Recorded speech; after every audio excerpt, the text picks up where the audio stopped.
Welcome to Coding Along. It's Sam again, and today we'll be continuing our data structure and algorithm part 2.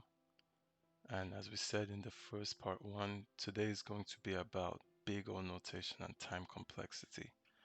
Yes, and we will go through this is the basics. So if you don't understand time complexity, you've practically not heard about it, but you're just very new to it. This is a very good video to start with. So yeah, let's get to it.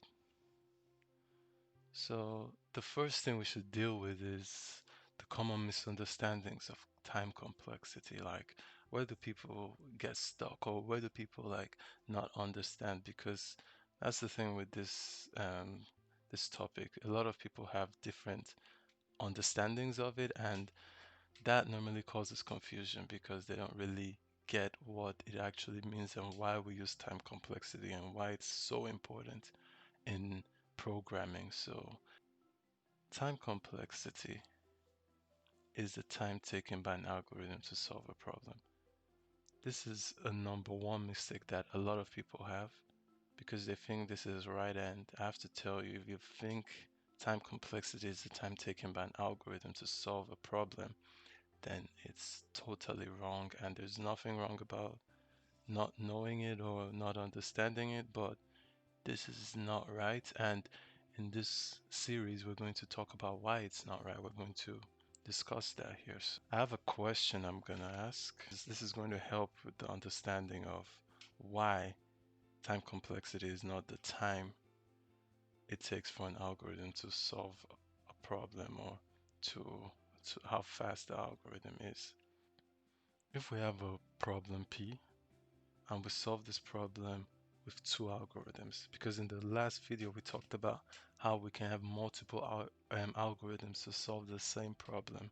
So in this question now we have a problem and it can be solved by two algorithms, and the first algorithm takes a time of 2 seconds to solve this problem, and the second algorithm, A2, takes a time of 4 seconds to solve this problem.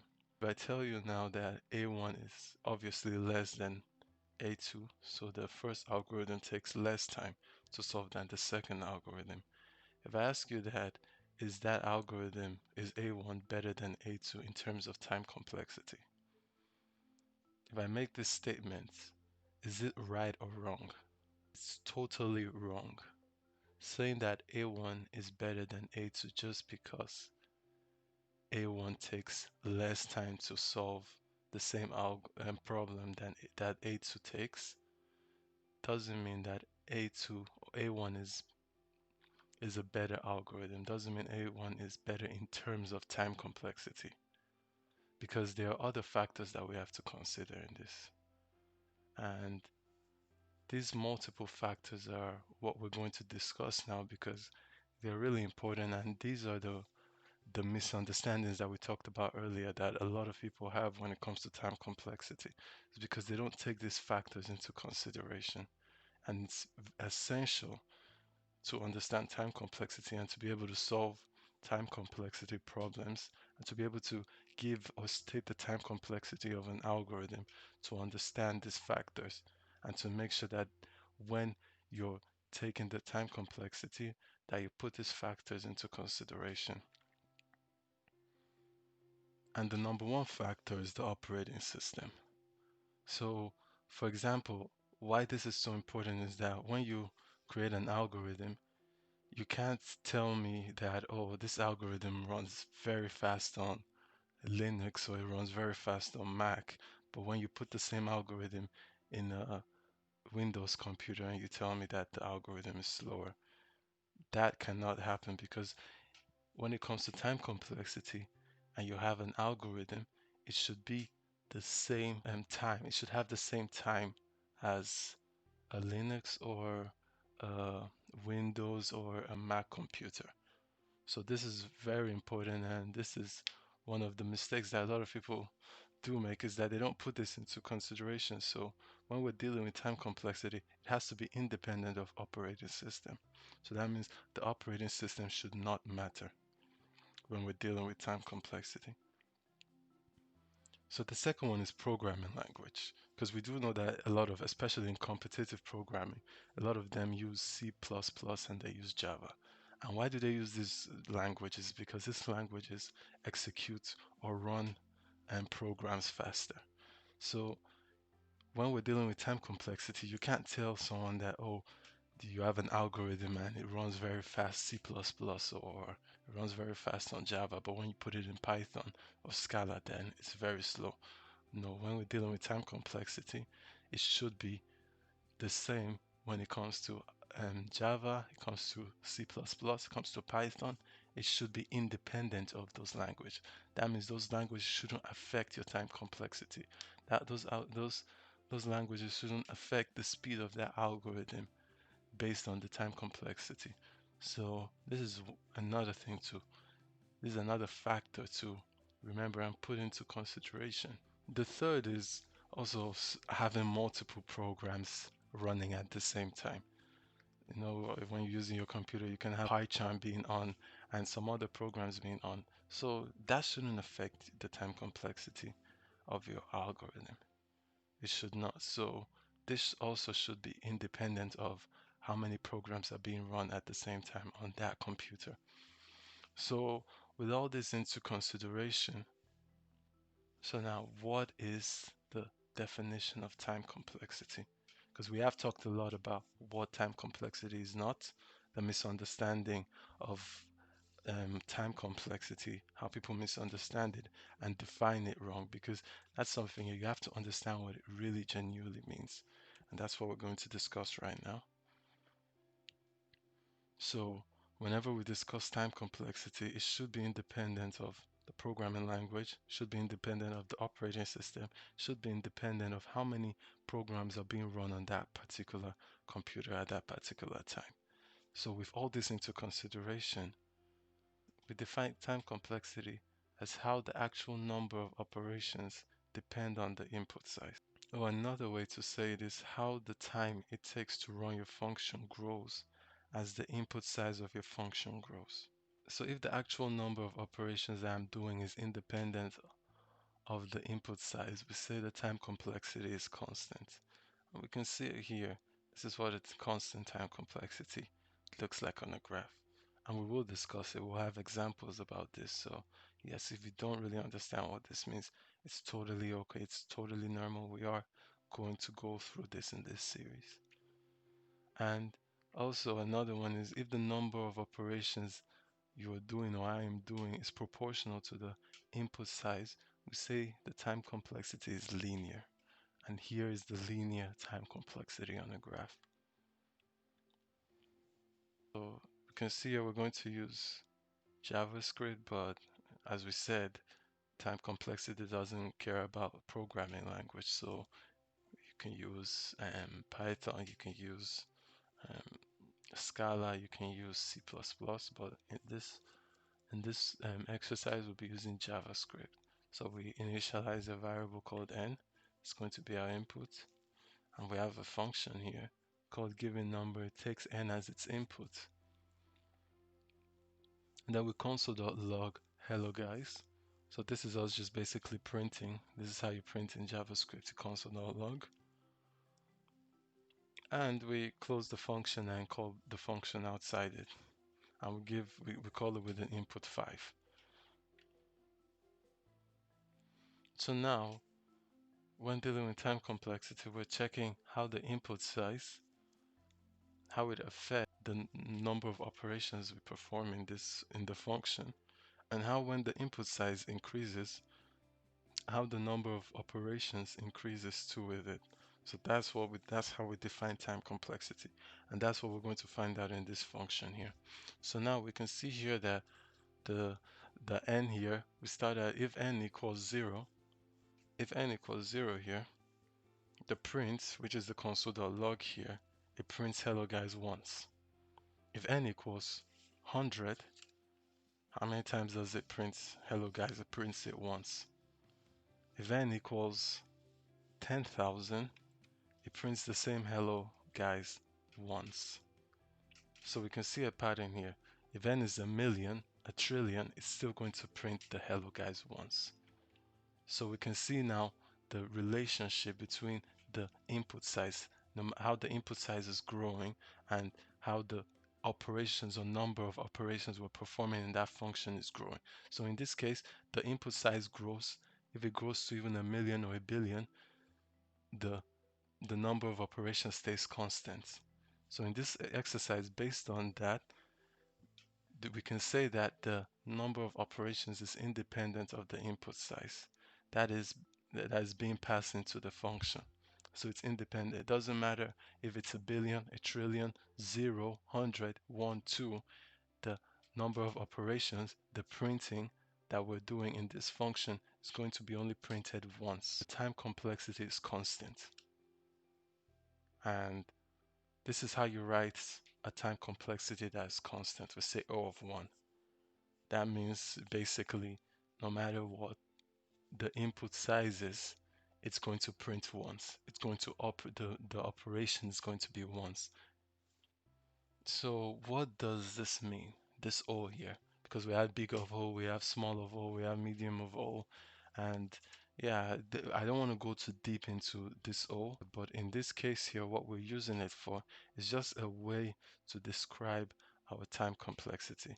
So the big of O is used to classify algorithms according to how their runtime or space requirements or inputs grows as the input size grows. So this is what we're using the big O in the time complexity is to classify, which we've just done with that function there. We've classified it into O of 1 or a constant time complexity because we've realized that no matter how big the input size of that function is, the number of operations is going to be 1. It's always going to operate once. It's not going to be more than once, no matter how big the input size is. So that's why we've classified it as um, as a constant time complexity. So now we go to exercise 2. And here too, we initialize the variable. Here we gave it 6 as its value. And yeah, it's called, we create a function that's just the same way. It takes n as its input. And then we have a for loop here. And this for loop, it starts at 0, it runs throughout I is less than n. So whenever this statement here is true, this for loop is going to run. And every time this for loop is running, it's going to get incremented by 1. And we are going to do the same thing. We're going to just print hello guys as our operation. And we close the function as you do with function. We close it and we call it outside. So now, whenever you're finding the time complexity, you have to find the relationship between the number of operations you have to perform as the input size is growing. So this is what we're going to do too in this function here. We're going to look at how the input size, how it's growing, and how the number of operations is growing too. The input size of this function is 1. The hello guys, the number of operation is 1. It prints it only once. So if the input size is 100, the number of operations here is 100. It prints 100. So we can see now, if it's 1, it prints 1. If it's 100, this hello guys is going to be printed 100 times. And if it's 1000, this hello guys is going to be printed, yeah, you guessed it right, 1000 times. So we can see something here that as the input size grows, the number of operations to here is growing. It's not like the earlier one that the number of operation was constant. So we can see that as we increase the size of input, the number of operation is also increasing, and it's increasing linearly. It's directly proportional to the input size. And this is why this time complexity here is O of n. And I hope this O of n makes sense, because if the input size here, as you can see, if the input size is 1, it prints 1. If the input size is 100, it prints 100. If the input size is 1,000,000, it's going to print 1,000,000. So that's why it's O of n, because it is linearly. It's increasing linearly as the input size is being increased. Now we'll go to the third exercise. I hope this is making sense. If it's not, go through the video again and just the thing with this is you have to really just understand it, because if you understand it, you will be able to solve any time complexity, and it won't be a challenge. You won't feel a certain way when maybe you ask this in interviews and all that. So this is a really foundational topic when it comes to programming and data structures and algorithm. And that's why we're talking about it here in this series. So yeah, we have a for loop, and what we can see with this for loop is that the first one runs for n times. So that means this for loop is going to run for as many times as the input value is. So if the input value is 1, this for loop is going to run for 1 time. If the input value is 5, it's going to run 5 times. So, and then we also see that for each of the value of the outer loop, the inner loop runs for n times 2. So for each value of the outer loop, the inner loop runs for n times. So for example, if the value of n is 2, so when n starts at 0, it runs, then n becomes 1. Then when n becomes 1, the inner loop will run for as many times as n is.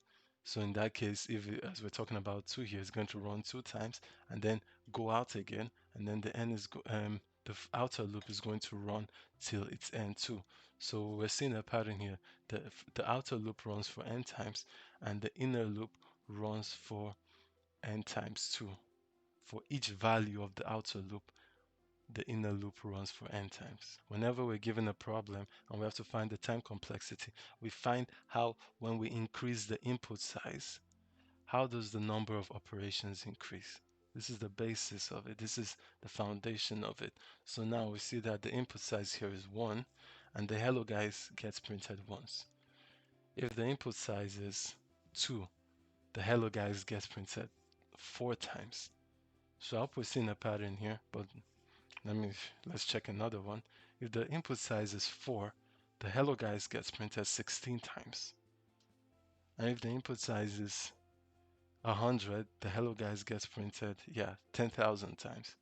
So now the number of operation here is proportional to the square of the input size. That's why this is a time complexity of n squared, because it is proportional to the square of the input size. So whatever the input size is, the number of operations will be the square of that input size.